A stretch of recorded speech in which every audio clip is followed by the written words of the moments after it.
So here you're kind of dealing with constant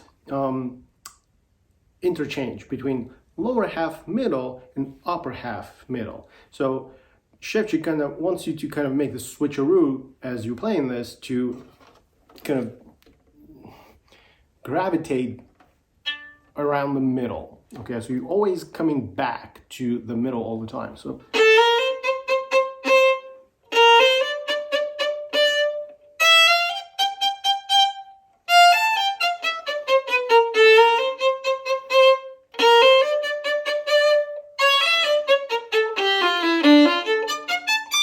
So it sounds simple in theory, but it becomes kind of tricky to execute at a faster tempo. He writes 120, which is not the fastest thing in the book, but it can be a little challenging depending on your skill level and instrument quality and a lot of different factors here. So just be mindful of what's happening and really try to pay attention. Don't just play everything in the same part of the bow. That would be not correct. So just keep that in mind.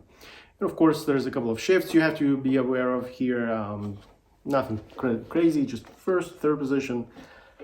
Really, that's about it. Nothing a whole lot. Oh, there's an extension here towards the end. So just a couple of those. Really, nothing tremendously difficult. If you are an intermediate level player, you shouldn't have much trouble playing through this. But it is a good little exercise to kind of get under your belt, because you might see this in an orchestral repertoire or maybe some other repertoire, quartets or something like that, or chamber music or many other things, as well as of course solo pieces as well. Well, I hope you enjoyed this little presentation. If you did, I hope that you would give it a thumbs up, and also don't forget to subscribe to my channel. I would really appreciate it. Also, while you have a moment, please visit my website, where you can find more information about the violin lessons I teach online. Thanks a lot.